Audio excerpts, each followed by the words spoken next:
Our foster care system is shattered. And this podcast is about how we as a community can come together to bring about change. Change in the system and changing the lives of children in foster care. Hi, my name is Rob Shear. I'm the founder of a national charity called Comfort Cases. I'm an advocate for children in foster care. I'm a public speaker. I'm an author of A Forever Family. But most important, I'm a dad to 5 of the most amazing kids. Welcome to the Fostering Change podcast. Well, we're back for another amazing episode of Fostering Change. You know, I've said this so many times that most of you are probably thinking this is a broken record, but you know, I am so absolutely grateful for the platform that I have been given to talk about the things that I truly feel that each and every one of us should be talking about. Number 1, foster care. Number 2, adoption. You know, when my husband and I decided to build our family, we knew that we wanted to have one child, and we knew that this family was going to be built through foster care to adopt. And fortunately that we have not just had one child, but we are getting ready to sign our paperwork for our 5th adoption. And my children range from the age of 12 to 20.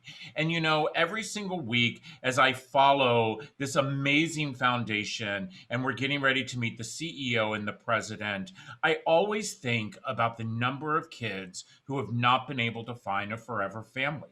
I think about these kids at night when they go to bed and when they get ready to age out and what's going to happen when they don't have that net. And I truly believe that within our country, I know that there is enough people that can open up their hearts to help us find homes for the over 120,000 children that are waiting for a forever home. My next guest, she's doing it. She is actually the president and CEO of the Dave Thomas Foundation. That is right, the Dave Thomas Foundation. As I call them, Wednesday's child. Not Wednesday as in the day, but Wendy as in Wendy's child. You know, Rita, thank you so much for being on this show. It means the world to me. Oh, thank you for having me. I am so, first of all, impressed by you and the work that you're doing, and congratulations on your family. You exemplify everything that the foundation stands for. Oh my gosh, thank you so much for that. You know, I truly do believe that every single child, no matter what their age is, they deserve to have a foundation. They deserve to have permanency. And, you know, I feel that they deserve to have that net. You know, last year, my son was 19. My son arrived at the age of 18, my oldest one. And he was one of these kids in the system who was not going to find a forever family. They were going to allow him to age out of the system. And I met him when I was giving a speech, and just absolutely, I meet thousands of kids, but there was something about this young boy, Rita, that I just needed to do something. And I went home and I told my husband and my kids about him. And the next thing you know, within a matter of 3 months, Alex had moved in with us. And he graduated from high school, he's in college. But I thought last year Alex was in his car. He had accidentally locked his keys in the car. And the first thing he did was he called his dad and I. And of course, I did the dad thing. I lectured a little bit. And then I called the locksmith and had the locksmith meet him at the car, got him his keys out. His dad and I paid for it, and he came home. But what I thought about, though, Rita, is the number of kids who don't have that someone to call. You know, so, you know, I want to talk about why are youth in foster care and why so many? Yeah. And you know what? That's exactly it. This is about the simple moments, right? What do children need and deserve? And it's the birthright of every family. Children are in foster care through no fault of their own. They've been abused, they've been neglected, they've been abandoned, and the systems surround them and the families in an effort to provide safety. The challenge is that our first responsibility is to try and get those children back home. Children should grow and thrive in their family of origin. That's the best and first and safest place for them to be. But for too many families, that safety just cannot be assured. And as cases wind through court systems and juvenile justice systems and child welfare systems, the determinations are made along the way that for some children, they simply cannot ever go home again. And so that's the differentiation between children who are in foster care, hopefully temporarily, and that's the majority of children who are in care, about 430,000 of those children right now in this country as we sit and talk. The majority of those children should go back home with services in place or with just some intervention. But for those children who can't, and you're right, 122,000 children in this country right now for whom parental rights have been permanently terminated. They're still in foster care, they're still foster care children.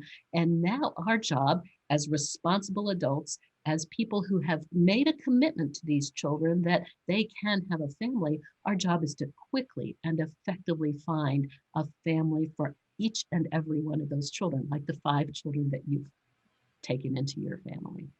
Do you know, Rita, do you really think that, foster care is the answer? Well, that's the question of the day, right? I think we have got to, and I think this country has come to some reckoning for a lot of reasons over the past year and certainly over the past decades. I think foster care was designed as a safety, a place of safety, but too often we've let it become a place where children linger. That children age out of foster care is irresponsible on our part, right? If parental rights have been terminated and the goal is to find an adoptive family, then for those 20,000 children each year, year over year over year, who turn of legal age and age out of the foster care system, those are adult failures that we haven't found them families. So there's something in that system there that we have got to fix. First of all, we know from the Dave Thomas Foundation for Adoption, we do routine surveys of Americans' attitudes toward children in foster care, toward foster care adoption. And we know that too many Americans still believe that children are in care because they've done something wrong, that they're juvenile delinquents, right? So we ascribe fault to these children when nothing could be farther from the truth. But unfortunately, some of that trickles into those very workers who care for those children. And so we think that, oh, at 17, they can't possibly fit into a new family. So we'll give them some guidance to age out of care. And just like you shared with your son, that the challenge is when we believe that children can thrive without families, and yet we don't think of that of ourselves. We all need families forever, right? But for some reason, we think that these children in foster care, because of who they are, because of how we think about them, because of the myths and misperceptions that we pile on their shoulders, because of the multiple traumas that they've experienced, and therefore perhaps some of the behaviors that they experience as a result of trauma, that we believe that, well, if we just get them out of the system, they'll be fine on their own. They'll pull themselves, that old American, they'll pull themselves up by their bootstraps and they'll be fine. Well, that doesn't allow them to make a mistake like locking their keys in the car. It doesn't allow them to stumble when they're trying to find an apartment. It doesn't allow them to be without a job for a few weeks and therefore at risk of homelessness when, look, my daughter at age 28 came home and stayed with us for 6 months while she was making a transition between one city and the next, between one job and the next. And I, like you, I think about what if she didn't have us during that transition phase? So I think your question is foster care the answer? Until we come up with something better right now, it's the safety answer, Right. but it should not be the permanent answer. It shouldn't be the additional trauma answer. It shouldn't be the myth and misperceptions that we pile on our children answer at all. And I agree with you. I mean, I was a banker for 27 years and I sat behind a desk as an executive and I worried about my bank and I had an office East Coast, West Coast. I never once thought about, really trying to talk to people about foster care. But now as a public speaker, I think it is so important that we have to talk about the myths, the fact that we must understand that these kids come into a system because of a choice someone else made, Yes. a choice that someone else made, and then we bring them into a system, we save them, and what I see so many times, which I can't seem to grasp my mind around, is that we save them, but when they start getting older, we just say, okay, we're not gonna be there for you. And I feel, no matter what, I mean, you look at your daughter who was in her mid 20s, she needed her parents. And, I think of my children that whether they're 30s or they're 35, I mean, we all need Yes. someone within our life. And I truly do think that there are two things, and this is my opinion, that I think we could do immediately in our foster care system. Number one, we must do a better job trying to find permanency connection Yes. for these children. And that first permanent connection that we need to find is through some type of relative. Yep. And then we must support that relative no different than we support a foster family. If we're able to give a stipend to a foster parent, we need to give that stipend to kinship, and I think that that is so, so important. And then the second thing for me is that I feel that we have to set these children up for financial success. And that means if we're going to allow 20,000 kids to age out, we're not going to write them a $500 check and say, be on with yourself. What we're going to do is from the time they enter foster care, we take some of that stipend, we put it in an interest bearing savings account. So when they do age out, and I'm not saying write them, I could imagine if I wrote my 20-year-old a big old check, what he would do. I'm saying give them a net. Yep. First month's rent, that emergency, lock your keys in the car, give them those opportunities. Do you think that within our lifetime we'll see those type of changes? I think so. I think there are many more advocates now like you that are speaking out, that are talking to policymakers, that are highlighting this issue. It's not been that long that adoption hasn't been a secret, over their issue. These are someone else's children, right? Our founder, Dave Thomas, said these children are not someone else's responsibility, they're our responsibility. But that's a new notion, a relatively new notion.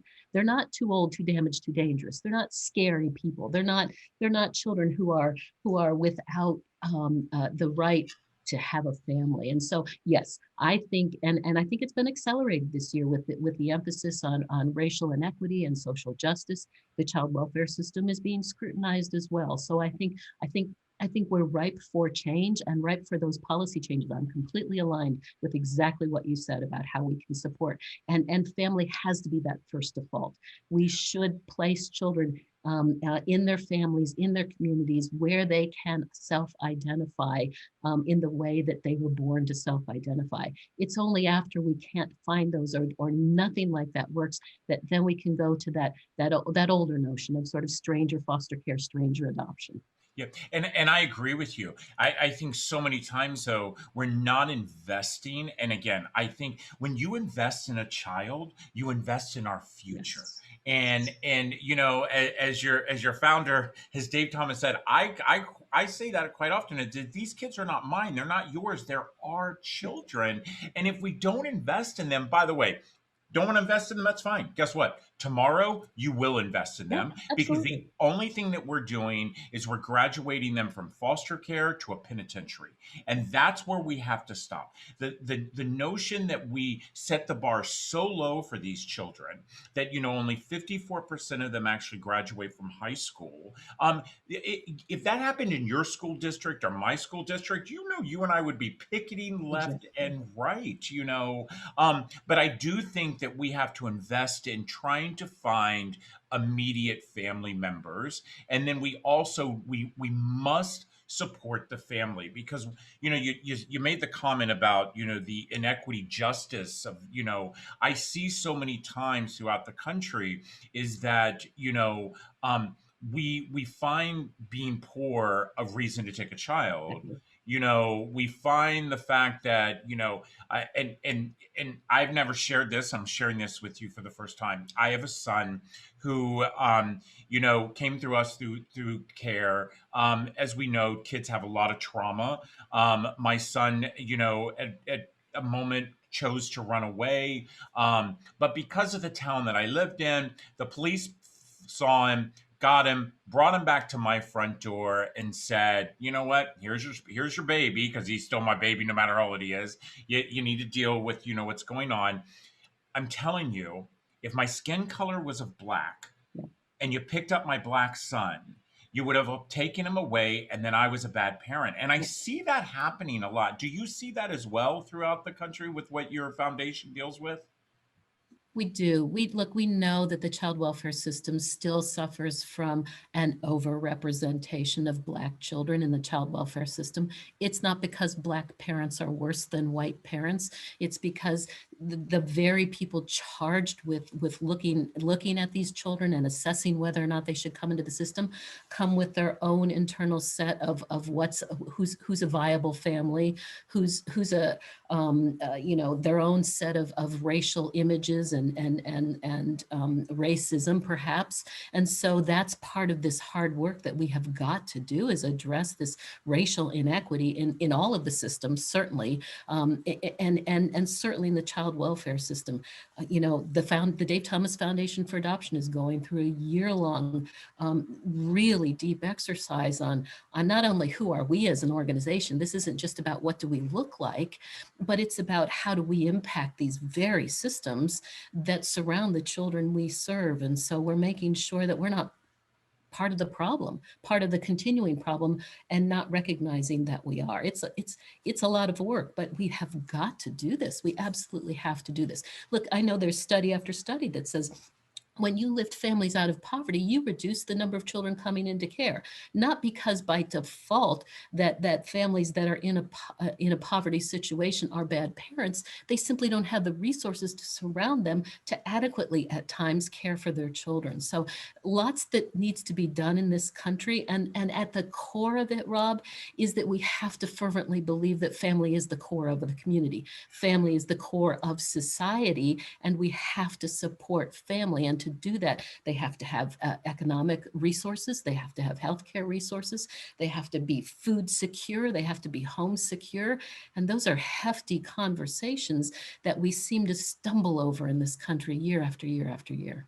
Yeah, I agree. I agree with you. I agree that if you support the family, we will see a less number of kids coming into the system. And again, I understand. I mean, I have two of my children. There was no way that they could have ever gone back to their Sure. birth parents. The abuse was just Yes. beyond what you could imagine, and I get it. And we need foster care for that particular reason. We're going to take a quick break here, Rita, and I can't wait to continue this conversation. Listen, everybody, I am so excited that today we have the CEO and the president of the Dave Thomas Foundation for Adoption.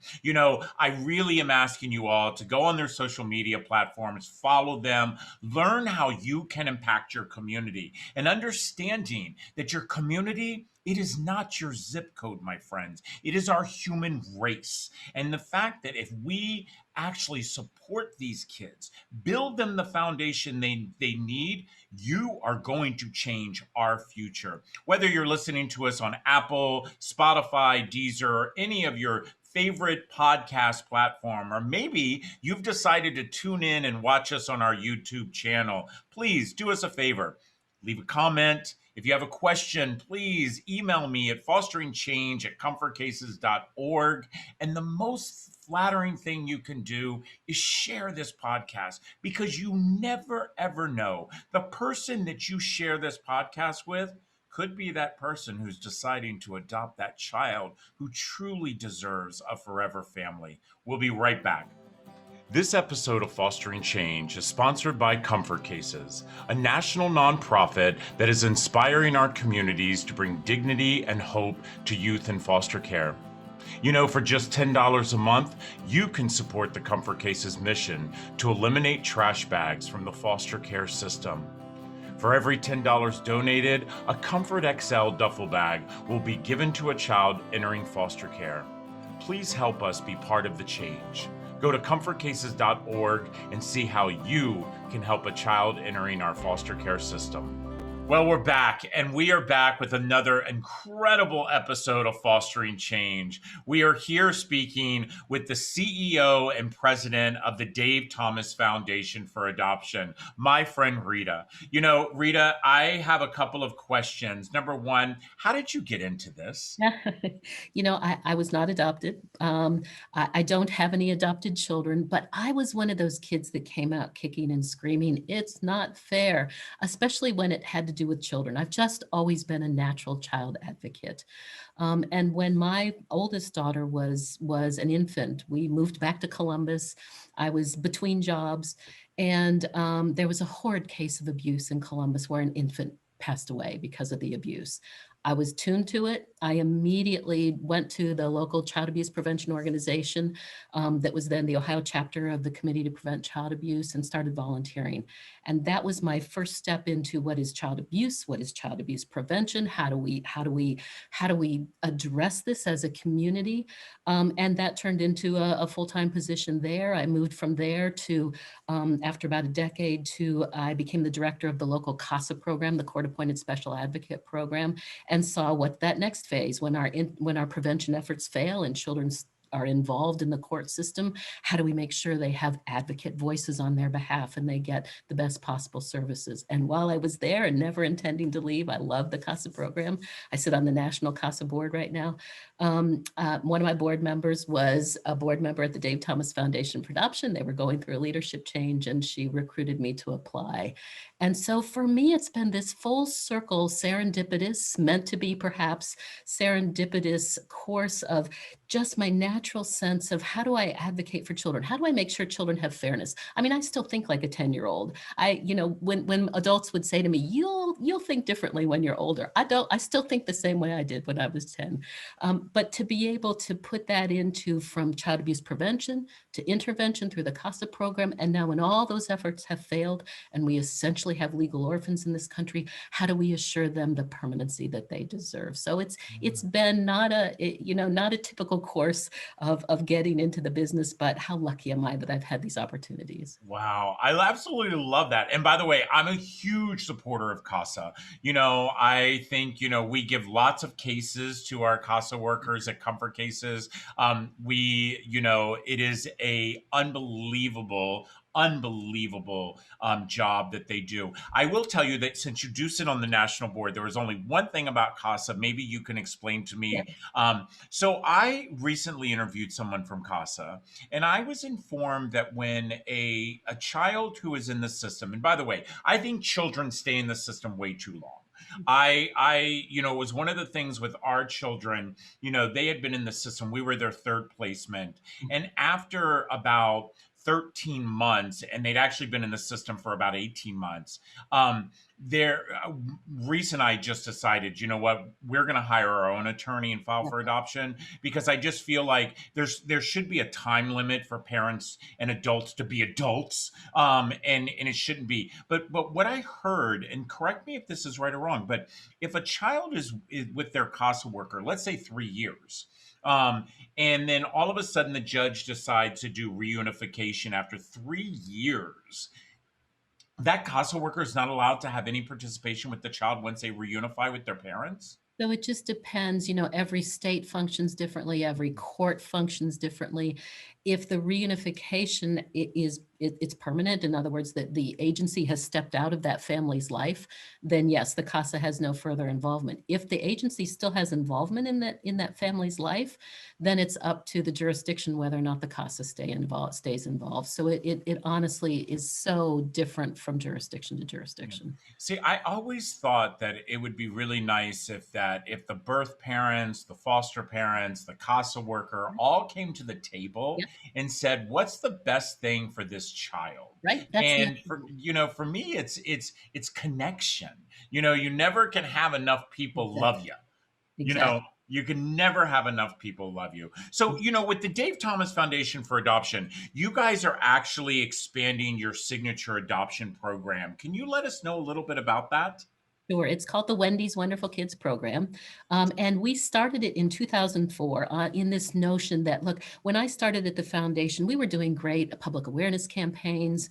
We were educational resources, and we were a grant making organization. We're a national nonprofit public charity, but we were also making grants to national organizations. But if you had come to me and said, Rita, how many children did you help get adopted today?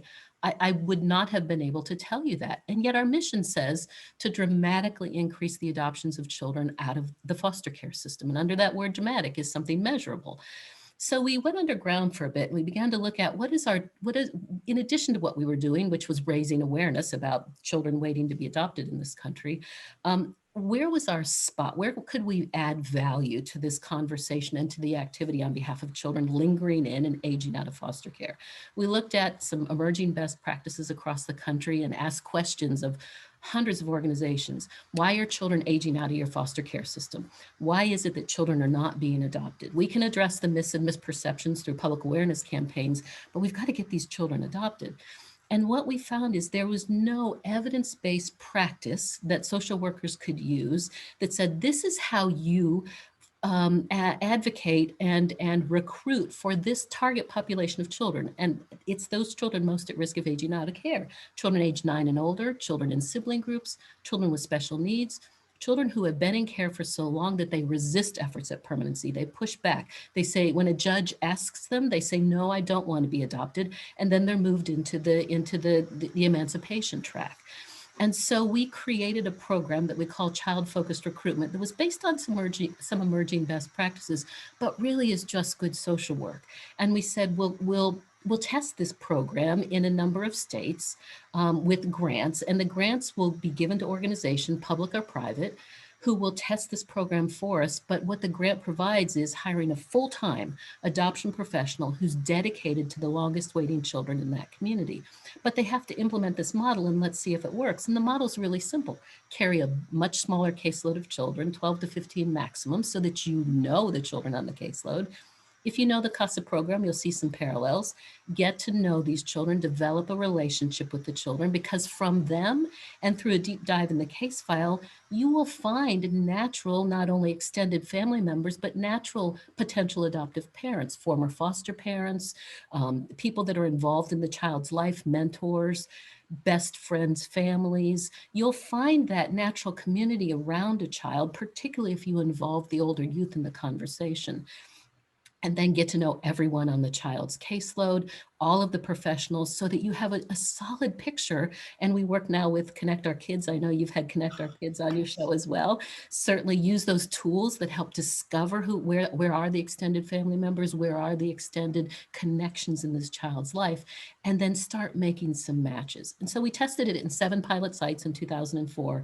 We very quickly saw results, right? These were children for whom no one else had been advocating. They were just on that aging out track. But when you put this kind of effort behind them and began to educate those folks in their community about who these children are, about those very social workers who had already written on the caseload, unadoptable. I mean, literally written unadoptable. When you begin to say, wait, there's a way that we can change that to this child deserves a family. So we began to grow that program, and we called it Wendy's Wonderful Kids because we went to our best philanthropic partner, the Wendy's system, and we said, if you help us raise dollars in the restaurants, if you help us with events, if you help us get more dollars in the door, we can dedicate those dollars right back out to where those dollars were raised, so that those organizations can hire more adoption professionals and get these kids adopted. So by about 2007, we had a footprint in all 50 states, but that means 1 or 2 recruiters in a state like California or Texas, where there are literally thousands of children that could benefit from this service. So we did 2 things. We knew that we had a program that seemed to be working. The numbers looked good. We could make it look pretty because we were working with some of our best partners that are great at marketing and public relations through the Wendy's company, but we didn't know if at an evidence-based level it worked. So we engaged Child Trends out of Washington, D.C. to do a 5-year randomized controlled trial evaluation of the Wendy's Wonderful Kids model. It's a child-focused recruitment model is what we call it. Wendy's Wonderful Kids is the brand. and compared against business as usual in the same organization, in the same jurisdiction. And what we found after 5 years is that on average, a child served by Wendy's Wonderful Kids is about 1.5 times more likely to be adopted. Wow. But counterintuitively, the older a child is, the more likely they are to be adopted. So up to 3 times more likely to be adopted. In other words, we had the evidence that said this program works. We've got a footprint in all 50 states. Now it's our job. And in 2011, we said when this research came out, now we're morally obligated to see how we can get this to expand in states because it works until something else comes along that works better than this. This is the platform that will get these forgotten children adopted. And so we went to first Ohio, our home base, and the Ohio Department of Job and Family Services. And we were funding at that time privately, I think 7 recruiters across the state.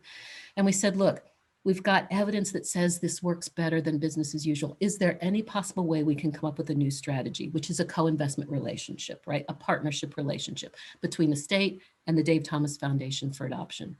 They very quickly saw the value in it. And within a year, we had with an investment from the state to the Dave Thomas Foundation for Adoption that goes right back out to the 88 counties in this state. We were able to scale up to 50 recruiters that were able to serve even more children across the state. And so we began to look at that model. Well, if Ohio can do this, certainly other states can do this. What Ohio also taught us, and I always hesitate to talk about it this way because it is about the value of human life, but there's also a return on investment for states, right? If you get children out of an expensive foster care system, particularly older youth, children with special needs, children in sibling groups, that higher daily rate, if you get them out of an expensive foster care system and into an adoptive home, even with subsidies applied, even with supports around that family, you're saving literally millions of dollars, multi-million dollars in states. And so we took this proposition to other states. We also had an additional investor, the Blue Meridian Partners, that saw the value in this and have invested in the foundation. And we now have taken this program to scale in 10 states. And by scale, we mean we're serving the numbers of children in that focused population that we say are most at risk of aging out of care. We have the number of recruiters in place. And our next 5-year plan is to get 10 more states. Our ultimate goal is by 2028, this program will be taken to scale in all 50 states in the District of Columbia. We're well on our way. Just this past year, we celebrated 10,000 adoptions through the Wendy's Wonderful Kids program. So we're super excited. It's about not only taking it to scale, but getting it embedded as business as usual so that ultimately the state or the county takes over the majority of the cost while we still have an investment in training, in technical assistance, in performance management, and in making sure that it stays a partnership, but it becomes embedded as business as usual. And when you look at the caseload of who we're serving right now through Wendy's Wonderful Kids, we're serving nearly 7,500 children today across all 50 states. The average age the child we're serving is 14. 60% are part of sibling groups. More than 80% have some identified special need. And the one that makes me, two statistics that make me sad, and then I'll stop, is that 87% of the children that we're currently serving have had little or no efforts on their behalf. They've simply been sitting in care for nearly 5 years. By the time they hit the Wendy's Wonderful Kids caseload, they've been in care for 5 years, and they've had little or no activity on their behalf to get them out of care and into an adoptive home. And these are children who have been freed for adoption. We're not, these are the kids that should have had efforts on their behalf. And 22% have already had a failed or disrupted placement. So we feel really good about it, but we still have to continue to look at exactly what you talked about earlier. What are the policies that surround these children? What are the practices that surround these children that still create barriers to permanency? And so we're trying to address all of those issues while we raise awareness and get these kids adopted. Wow, that is just beyond unbelievable. Those numbers, this is what I don't understand though, is that you've shown that the model works, and by the way, works better than any model that's out there. Okay, and again, anybody who's listening and you have a better model, please share it with us because I haven't heard about any of them. And what I don't understand though, and this is something that I've been trying to figure out throughout the years, is all of the states and counties, they all work so different. When are we going to have, and again, I'm not a big government guy, but I mean, when are we going to have the government come in and say, guys, this is what we need to implement? We're a $3 billion industry of child welfare, and if we're showing that this model works, and and again, as much as we hate to say, it is all about funding. Yep. It is all about funding. It's like I just don't understand why they don't implement this throughout the whole entire country. Yeah, and that's been part of our charge and part of our learnings too. We started this major expansion in 2017, so it's been a relatively new effort for us to make sure internally we're built up enough to be able to advocate at different state levels, but also advocate at the federal level. So we've had really good relationships at across political lines about permanency for children. It's not a political, it shouldn't never be a political issue. It's not a political issue.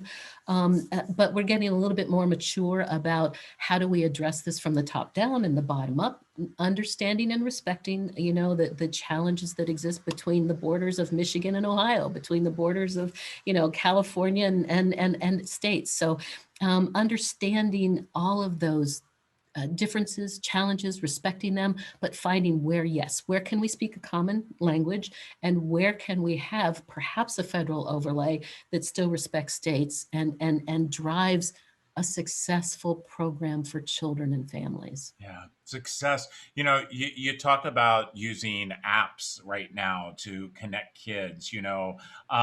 I just recently, for Christmas, my husband surprised me and had a DNA test kit given to me.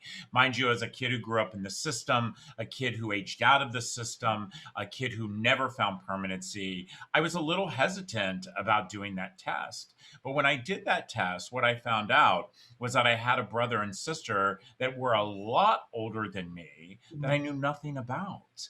And I thought to myself, when I was a kid and I was floundering and when I was homeless at 18, gosh, if I only knew that I had some kin out there. And then I found that I had like hundreds and hundreds of cousins, and I was just always thinking, gosh, if only. And so I love the fact that you guys are using application for that, because I do believe that there are so many times family members, they just don't know. Exactly. They don't know that Johnny is floundering in a foster care system. They just, they're so disconnected from the family, that they don't know. As we close this up, I really want to know if a family is looking to adopt from foster care. What should they do? You know, Certainly, research first. There's so much information out there, and do that self research. What am I looking for my family? What's going to work for me and for my family? Am I looking for a sibling group? Am I thinking about an older youth? Am I really dedicated to the notion of an infant in my family? Really understand and respect what you need as a family, and then really think about what these children in foster care need as a family. And then, on the Dave Thomas Foundation for Adoption site, we have a map that shows all of the agencies that we work with. Look, we have more than 500 recruiters across the United States and Canada that we're supporting. And that's a lot of different agencies, from government agencies to private agencies. And so we can make referrals into agencies that we work with specifically, that we know a lot about, that carry Wendy's Wonderful Kids caseloads as well. But and we've got a resource on the site, a beginner's guide to adoption. It walks people through a step-by-step, what to expect, what am I looking for, how do I approach an agency, what happens once I approach an agency. And we say now more than ever during the pandemic, it's not a time to stop thinking about that.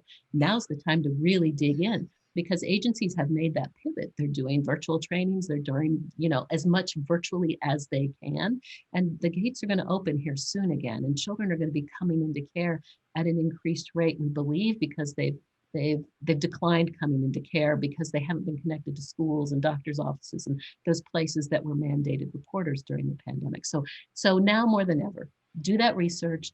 Connect on the Dave Thomas Foundation for Adoption site. You can download that beginner's guide to adoption. Check on our map and see what agencies we work with, or give us a call at 800 ASK DTFA, and we can make referrals in and out. We can walk people through the process. And then reach out to that local organization in your community to find out their schedule of trainings, what they're required, the home study requirement, all of those things that are required. It can feel daunting, Rob. You're stepping into government systems, and government systems are not easy to step into.